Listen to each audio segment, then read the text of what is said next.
Konrad نے کہا، یہ ثبوت ہے کہ سلطان صلاح الدین ایوبی کا سراغ ثانی کا نظام بہت ہوشیار ہے۔ کونارڈ صلیبیوں کا مشہور حکمران اور فوجی کمانڈر تھا۔ اس نے کہا، ان لڑکیوں کو وہاں سے آزاد کرانا ممکن نہیں، نہایت اچھی لڑکیاں ضائع ہوتی جا رہی ہے۔ صلیبیوں کے ایک اور بادشاہ اور فوجی کمانڈر گے آف لوزینان نے کہا، صلیب کی خاطر ہمیں یہ قربانی دینی پڑے گی، ہمیں بھی مرنا ہے۔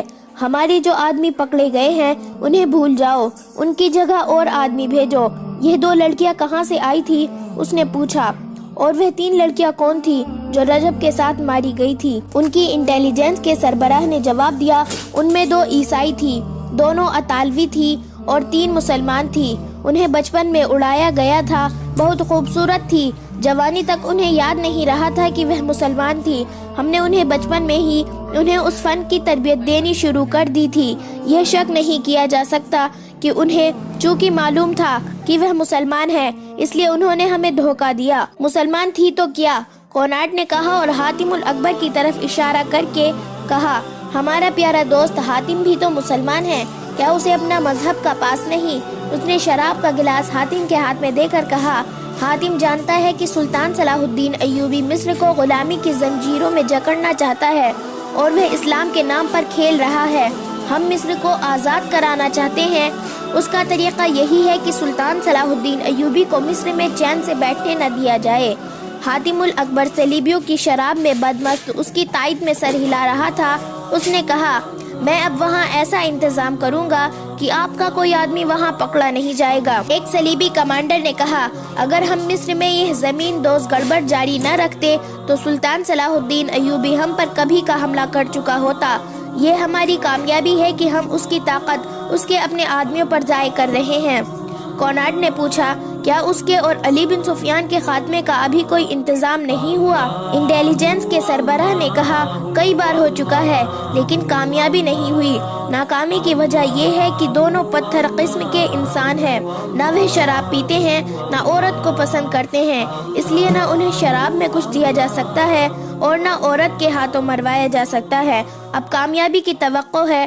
ایوبی کے باڈی گارڈ میں 4 آدمی فدائی ہیں، انہیں میں نے وہاں بڑی چاک بدستی سے یہاں تک پہنچایا ہے۔ جب بھی موقع ملا وہ دونوں کو یا ایک کو ختم کر دیں گے۔ گے آف لوزینان نے پوچھا، کیا ہمارے وہاں ایوبی کے بھیجے ہوئے جاسوس ہیں؟ انٹیلیجنس کے سربراہ نے جواب دیا، یقیناً ہے۔ جب سے ہم نے مصر میں اور ادھر شام میں جاسوسی اور تباہ کاری کا سلسلہ شروع کیا ہے، صلاح الدین ایوبی نے بھی اپنے جاسوس ہمارے ہاں بھیج دیے ہیں۔ ان میں سے 2 پکڑے گئے ہیں، وہ اذیتوں سے مر گئے مگر اپنے کسی تیسرے ساتھی کی نشاندہی نہیں کی۔ ان کی کامیابی کس حد تک ہے؟ دوسرے نے جواب دیا، بہت حد تک۔ کرک میں ہماری رسد کو جو آگ لگی تھی، جس میں آدھی رسد جل گئی اور 11 گھوڑے زندہ جل گئے تھے، وہ ایوبی کے تباہ کار جاسوسوں کا کام تھا۔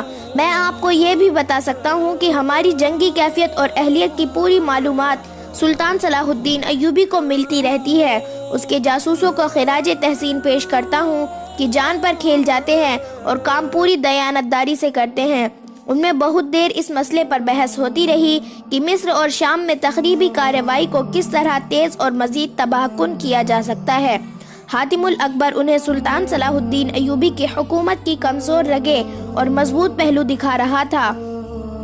آخر فیصلہ ہوا کہ حاتم الاکبر کو کچھ آدمی اور 2-3 لڑکیاں دی جائے۔ اس وقت سلطان صلاح الدین ایوبی اپنے 2 نائبین اور علی بن سفیان کو اپنے اس منصوبے سے آگاہ کر رہا تھا کہ وہ کرک پر حملہ کرے گا۔ اس نے 20 روز بعد کا دن بتایا جب اسے فوجوں کو کوچ کرانا تھا۔ یہ تمام تر منصوبہ عالم جاسوس اور 2 لڑکیاں ساتھ والے کمرے میں سن رہی تھی۔ عالم نے ایک بار پھر لڑکیوں کے ساتھ افسوس کا اظہار کیا کہ انہیں ایک راز معلوم ہو گیا ہے مگر وہ اس کے شوبک تک نہیں پہنچا سکتے۔ ایک لڑکی نے کہا، میں کوشش کروں گی کہ سلطان صلاح الدین ایوبی مجھے پسند کر لے، اگر تھوڑی سی دیر کے لیے بھی وہ تنہائی میں مجھے اپنے ساتھ رکھ لے تو میں اس سے رہائی پا لوں گی۔ مجھے امید ہے کہ میں اس کی عقل پر قبضہ کر لوں گی۔ عالم جاسوس نے کہا، معلوم نہیں اس نے ہمیں کیوں بلایا ہے۔ تم دونوں یاد رکھو، اگر وہ تمہیں اکیلے بلائے تو دونوں یہ کوشش کرنا کہ اسے حیوان بنا سکو۔ اگر وہ شراب پیے تو تم جانتی ہو کہ اسے کتنی پلا کر بے ہوش کیا جا سکتا ہے۔ وہ بے ہوش ہو جائے تو فرار کا طریقہ تم جانتی ہو اور دونوں کو معلوم ہے کہ تمہیں کس کے پاس پہنچنا ہے۔ اس کا گھر مسجد کے بالمقابل ہے۔ ایک لڑکی نے کہا میں جانتی ہوں، مہدی آبادان۔ عالم نے کہا ہاں، اگر تم مہدی تک پہنچ گئی تو وہ تمہیں شبک تک پہنچا دے گا۔ میرا فرار کا تو سوال ہی پیدا نہیں ہوتا۔ تم نے ایوبی کا منصوبہ سن لیا ہے۔ کوچ کی تاریخ یاد رکھو، راستہ یاد کر لو۔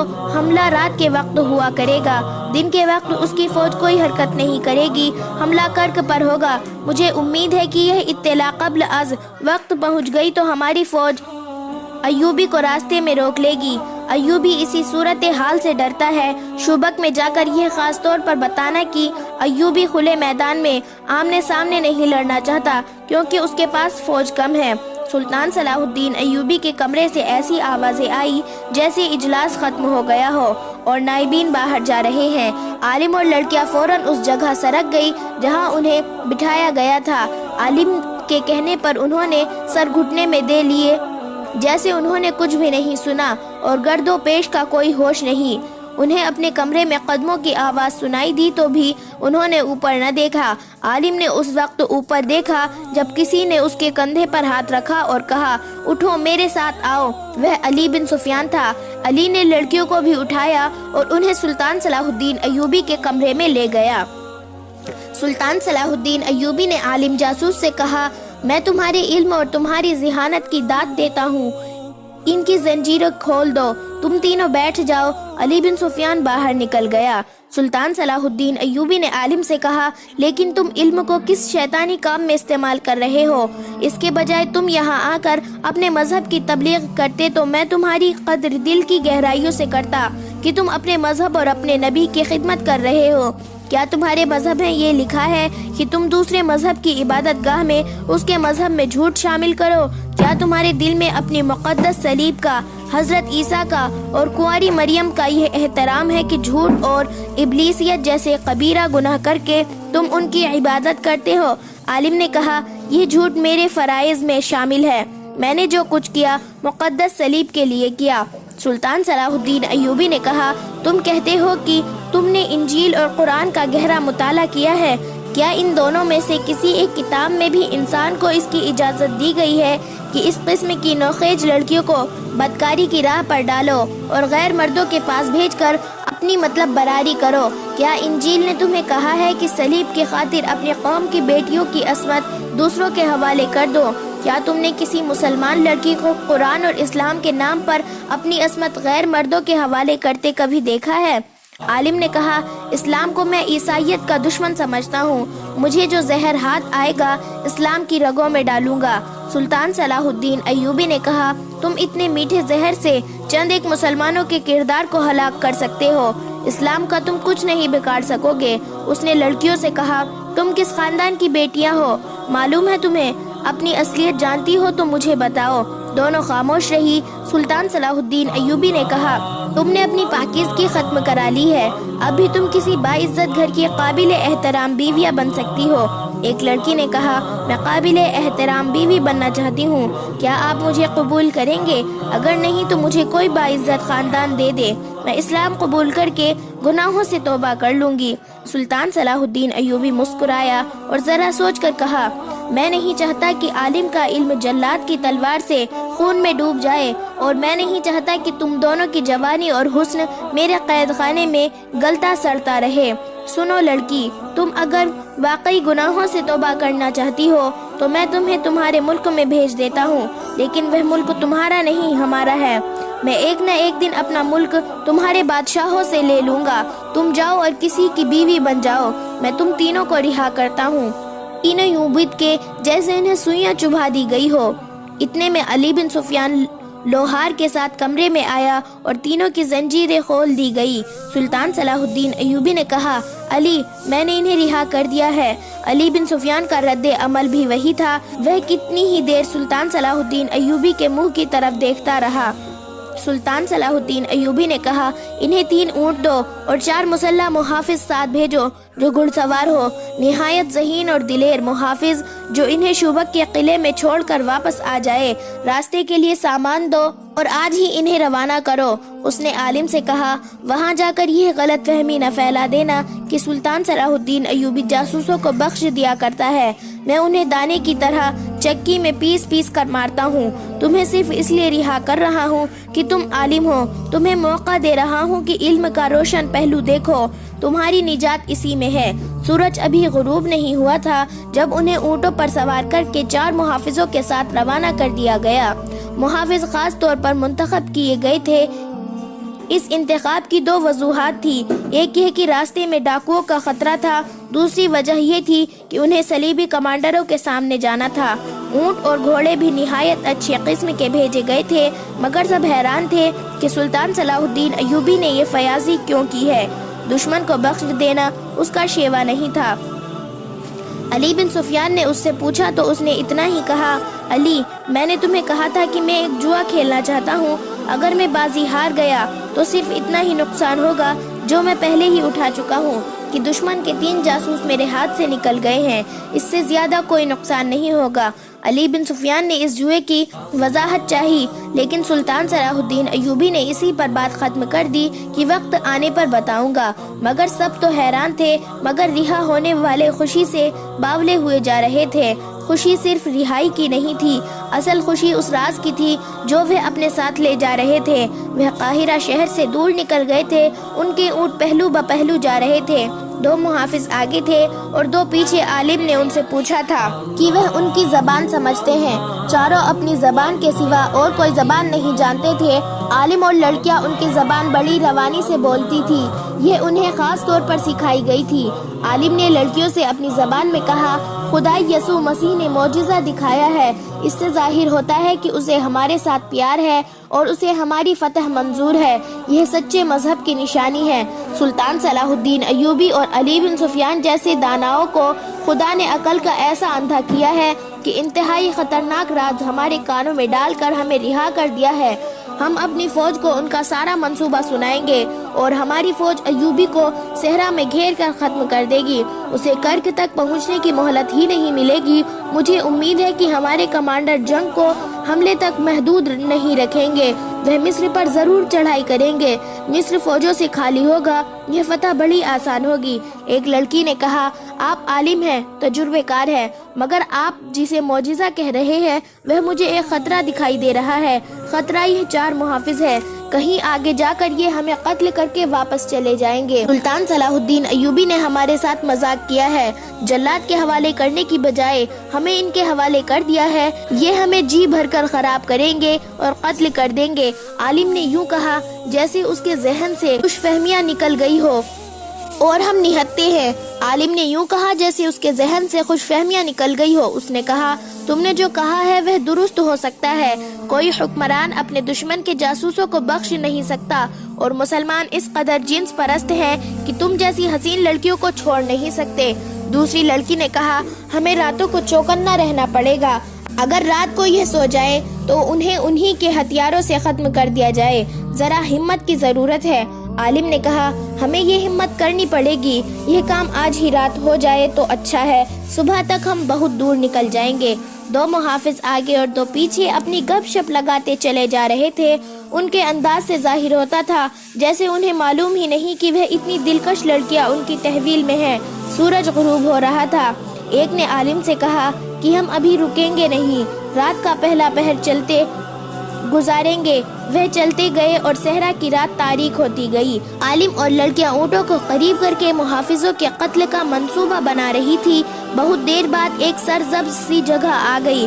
محافظ رک گئے اور وہیں پڑاؤ کیا۔ انہوں نے کھانے کے لیے جاسوسوں کو سامان دیا اور پھر سونے کی تیاری کرنے لگے۔ جاسوسوں نے دیکھا کہ 3 محافظ لیٹ گئے ہیں اور ایک ٹہل رہا تھا۔